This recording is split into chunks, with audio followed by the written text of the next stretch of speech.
Lundi 27 octobre 2025, nouvelle édition d'Actualité Boulogne pour cette semaine. Madame, messieurs, bonsoir et bienvenue à ce bulletin d'information sur Fera Media. Marie-Gaëlle Villemé pour vous informer. La compagnie aérienne Flystoski JSC annonce l'ouverture d'une ligne directe entre le Cap-Haïtien et Cancun au Mexique à partir du 15 novembre 2025 avec un premier départ à 7 h du matin.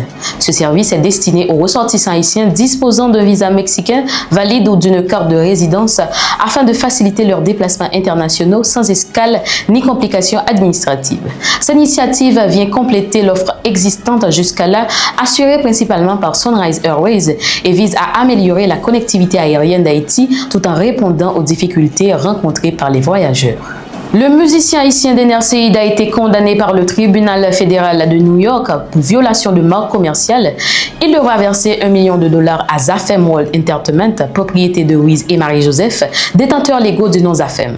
La décision rendue le 17 septembre 2025 interdit définitivement à Seid d'utiliser le nom.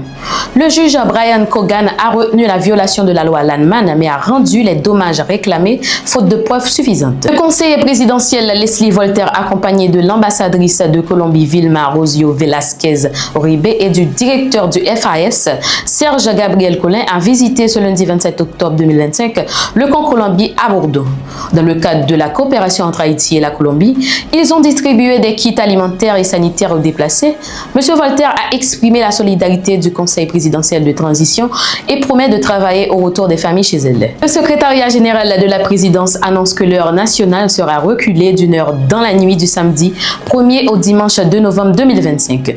À 2 h du matin, il faudra remettre les montres à 1 h conformément à l'arrêté présidentiel du 7 mars 2012. Cette mesure s'inscrit dans le cadre du passage à l'heure d'hiver et vise à mieux harmoniser les horaires nationaux tout en favorisant les économies d'énergie. Autre point de l'actualité, l'ouragan Melissa a atteint la catégorie 5 avec des vents de 260 km/h selon le Centre national des ouragans.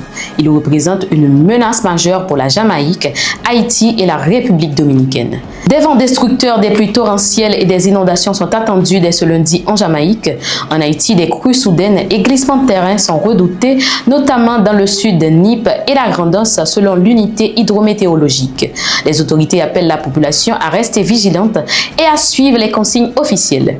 Melissa s'inscrit dans une saison cyclonique exceptionnellement active, favorisée par des températures océaniques élevées. C'est la fin de ce bulletin, madame, monsieur, merci de l'avoir suivi. On vous donne rendez-vous demain pour une autre édition d'Actualité Tite Patite sur Fera Media.